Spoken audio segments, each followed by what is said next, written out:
জানিয়ে দিব এই মুহূর্তে পাওয়া সর্বশেষ বাংলাদেশের সবথেকে আলোচিত সমালোচিত রাজনৈতিক প্রেক্ষাপটের সব গুরুত্বপূর্ণ সংবাদ শিরোনাম শুরুতেই জানিয়ে দিচ্ছি।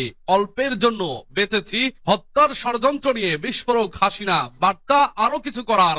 দর্শক, আপনার কি মনে হয় শেখ হাসিনা দেশে এসে আবারও শাসন করতে পারবে বা দেশের জন্য কিছু করতে পারবে? তা কমেন্ট বক্সে লিখে জানান। এরপর জানিয়ে দিব ঢাকায় বড় সমাবেশের ঘোষণা বিএনপির। এরপর জানিয়ে দিব গুম খুনের বিচার এই সরকারের সর্বোচ্চ অগ্রাধিকার বলছে আইন উপদেষ্টা। এবং জানিয়ে দিব পারভেজ হত্যাকাণ্ডে বৈষম্য বিরোধী ছাত্র আন্দোলনের নেতা গ্রেপ্তার। আরো জানিয়ে দেব কোনোভাবেই সিভিল ড্রেসে কাউকে গ্রেপ্তার করা যাবে না বলছে স্বরাষ্ট্র উপদেষ্টা লেফটেন্যান্ট জেনারেল মোহাম্মদ জাহাঙ্গীর আলম চৌধুরী। সর্বশেষ জানিয়ে দেব ফেনীতে বোরকা পরে এসে বিএনপি কর্মীকে কুপিয়ে হত্যা। শুনছিলেন সংবাদ শিরোনাম, এখন বিস্তারিত। তবে তার আগে অনুরোধ থাকবে ভিডিওটিতে একটি লাইক এবং কমেন্টস করে জানিয়ে দিন আজকের এই ভিডিও সম্পর্কে আপনার মূল্যবান মতামত। অল্পের জন্য বেঁচেছি, হত্যার ষড়যন্ত্র নিয়ে বিস্ফোরক হাসিনা, বার্তা আরো কিছু করার। গত বছরের 5ই আগস্ট আন্দোলনের মুখে বোন তাকে এবং তার বোন শেখ রেহানাকে হত্যার ষড়যন্ত্র করা হয় বলে অভিযোগ করলেন বাংলাদেশের প্রাক্তন প্রধানমন্ত্রী শেখ হাসিনা। শুক্রবার রাতে বাংলাদেশ আওয়ামী লীগের পক্ষ থেকে ফেসবুক পেজে পোস্ট করা এক অডিওতে শেখ হাসিনা এসব অভিযোগ করেন। শেখ হাসিনা বলেন, আমি আর রেহানা বেঁচে গিয়েছি মাত্র 20 থেকে 25 মিনিটের ব্যবধানে আমরা মৃত্যুর হাত থেকে বেঁচে যাই। বাংলাদেশের প্রাক্তন প্রধানমন্ত্রী দাবি করেন তাকে হত্যার জন্য তার জীবনের বিভিন্ন পর্যায়ে ষড়যন্ত্র হয়। তিনি বলেন 21শে আগস্টের হত্যার চেষ্টা থেকে বেঁচে যাওয়া কিংবা কোটালীপাড়ার বোমা বিস্ফোরণ থেকে বেঁচে যাওয়া বা 5 আগস্টের সময় বেঁচে যাওয়ার নেপথ্য নিশ্চয়ই আল্লাহর হাত আছে, তা না হলে আমি বাঁচতাম না। তবে এটা আল্লাহর রহমত যে আমি এখনো বেঁচে আছি, কারণ আল্লাহ চান আমি আরো কিছু করি। এদিকে সম্প্রতি বাংলাদেশ সরকারের তরফ থেকে জানানো হয় প্রাক্তন প্রধানমন্ত্রী শেখ হাসিনা সহ 97 জনের পাসপোর্ট বাতিল করা হয়। আর এরই মাঝে রিপোর্টে দাবি করা হয় সম্প্রতি নাকি ভারতে থাকার জন্য শেখ হাসিনার ভিসার মেয়াদ বৃদ্ধি করেছে ভারত সরকার। আবারও আনন্দবাজার পত্রিকা দাবি করেছে শেখ হাসিনার রেসিডেন্ট পারমিটের মেয়াদ বাড়ানো হয়েছে। এদিকে এরই মাঝে হাসিনাকে সরকারিভাবে ভারতে রাজনৈতিক আশ্রয় দেওয়া হবে না বলে জানা গিয়েছে, কারণ এই সংক্রান্ত কোনো নির্দিষ্ট আইন নেই ভারতে। তবে হাসিনার ভিসার মেয়াদ বৃদ্ধি করে অবৈধভাবে তাকে ভারতে থাকতে দিতে সম্মত মোদী সরকার। জানা গিয়েছে কেন্দ্রীয় স্বরাষ্ট্র মন্ত্রক নাকি ভিসার মেয়াদ বৃদ্ধিতে সবুজ সংকেত দেয়। এরপরই স্থানীয় ফরেন রিজিওনাল রেজিস্ট্রেশন অফিসের মাধ্যমে হাসিনার ভিসার মেয়াদ বৃদ্ধি করা হয়েছিল। ঢাকায় বড় সমাবেশের ঘোষণা বিএনপির।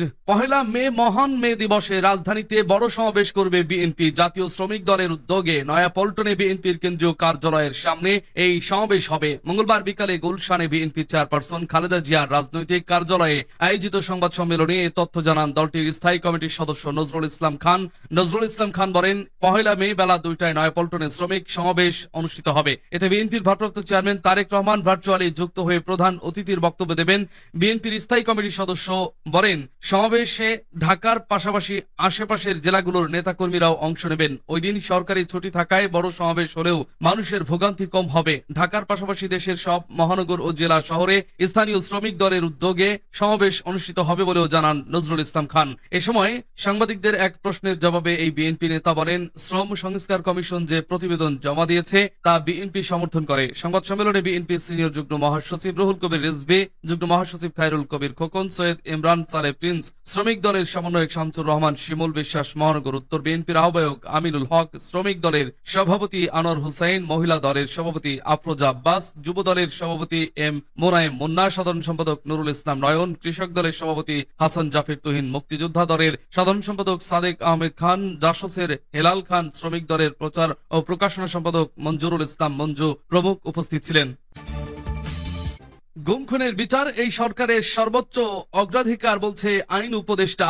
মানবাধিকার লঙ্ঘনের বিচার করার পাশাপাশি ভবিষ্যতে যেন এমন অপরাধ আর না হয়, এই জন্য প্রয়োজনীয় আইনগত প্রাতিষ্ঠানিক সংস্কার করা হবে বলে জানিয়েছেন আইন উপদেষ্টা ডক্টর আসিফ নজরুল। এছাড়া বাংলাদেশে যত গুম খুন ও মানবতা বিরোধী অপরাধ হয়েছে তার বিচার করা এই সরকারের সর্বোচ্চ অগ্রাধিকার বলেও জানিয়েছেন তিনি। মঙ্গলবার রাজধানীর কলেজ রোডে বিচার প্রশাসন প্রশিক্ষণ ইনস্টিটিউটের সেমিনার হলে আয়োজিত এক মত বিনিময় সভায় তিনি এই তথ্য জানান। প্রস্তাবিত গুম প্রতিরোধ ও প্রতিকার অধ্যাদেশ 2025-এর ওপর এই সভার আয়োজন করে আইন মন্ত্রণালয়। আসিফ নজরুল বলেন, অনেকে প্রশ্ন করেন যে আইনগুলো করছেন পরবর্তী সরকার এসে এগুলো রাখবে কিনা, কারণ 1-11 সরকারের আমলেও অনেকগুলো ভালো আইন করা হয়েছিল, পরে আওয়ামী লীগ সরকার ক্ষমতায় এসে সেগুলো আর রাখেনি। তিনি বলেন, আমি সবাইকে বলি পরে যে সরকার আসবে তারা কমপক্ষে 1000 মানুষের রক্তের উপর দিয়ে গঠিত ফ্রেমওয়ার্কের মধ্যে দিয়ে আসবে, তাদের পেছনে থাকবে 50 থেকে 60 হাজার মানুষের আহত হওয়ার স্মৃতি, লাখ লাখ মানুষের কান্না। এত বড় একটা লিগ্যাসির পর আমাদের পরবর্তী সরকার আমাদের এই সংস্কার ভুলে যাবে, এটা আমি কল্পনাও করতে চাই না। আমরা সমস্ত সংস্কার প্রক্রিয়ার মধ্যে রাজনৈতিক দল ও স্টক হোল্ডারদের সংযুক্ত করতে যাচ্ছি, কখনো তারা যেন বলতে না পারে এখানে আমাদের কোনো অংশগ্রহণ ছিল না। এই অংশগ্রহণ নিশ্চিত করতে গিয়ে মাঝে মাঝে আমাদের সময় লাগে, আপনারা অধৈর্য হবেন না, আমরা আমাদের কাজে অটল রয়েছি। আমরা বাংলাদেশে মানবাধিকার লঙ্ঘনের জঘন্যতম অপরাধের বিচার করব। পারভেজ হত্যাকাণ্ডে বৈষম্য বিরোধী ছাত্র আন্দোলনের নেতা গ্রেপ্তার।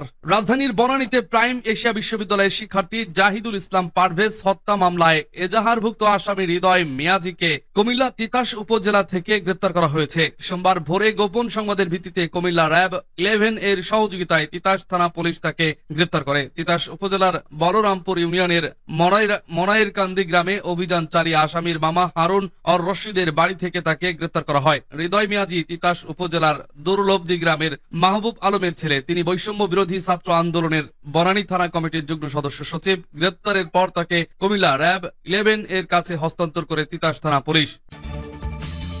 কোনোভাবেই সিভিল ড্রেসে কাউকে গ্রেপ্তার করা যাবে না। স্বরাষ্ট্র উপদেষ্টা লেফটেন্যান্ট জেনারেল মোহাম্মদ জাহাঙ্গীর আলম চৌধুরী অবসরপ্রাপ্ত বলেছেন, কোনোভাবেই সিভিল ড্রেসে কাউকে গ্রেপ্তার করা যাবে না, ইউনিফর্মে থাকতে হবে অথবা ভেস্ট পরা থাকতে হবে। মঙ্গলবার বিকেল 3টায় যশোর জেলা প্রশাসকের সম্মেলন কক্ষে আয়োজিত এক মত বিনিময় সভায় প্রধান অতিথির বক্তব্যে তিনি একথা বলেন। দুর্নীতি, স্বজনপ্রীতি ও তেলবাজির বিরুদ্ধে কঠোর হুঁশিয়ারি দিয়ে স্বরাষ্ট্র উপদেষ্টা লেফটেন্যান্ট জেনারেল মোহাম্মদ জাহাঙ্গীর আলম চৌধুরী বলেছেন, পুলিশে ভর্তি ও বদলিতে বাণিজ্য দুর্নীতি এখন অনেক কমেছে। কোনো এসপি বলতে পারবে না আমি কারোর জন্য তাদের কাছে রিকোয়েস্ট করেছি। এখন পুলিশের সব বদলি একটি কমিটির মাধ্যমে হয় জানিয়ে তিনি বলেন, দায়িত্ব নেওয়ার পর বন্ধু বান্ধব আত্মীয় স্বজনের সংখ্যা বেড়ে যায়, যাদের অনেককে আমি চিনিও না। স্বরাষ্ট্র উপদেষ্টার বন্ধু বা আত্মীয় পরিচয় আপনাদের কাছে কেউ গেলে প্রথম দিন চা খাওয়াবেন, দ্বিতীয় দিন গেলে পুলিশে ধরিয়ে দেবেন। তিনি আরো বলেন, থানার ওসি বদলির রিকোয়েস্ট বড় সমস্যা হয়ে দেখা দিয়েছে। ওসি বদলির এত রিকোয়েস্ট থাকে যে তারা ভাবে ওসি বুঝি তাদের পার করে দেবে, জনগণ তাদের পার করবে কিনা এটা চিন্তায় নেই।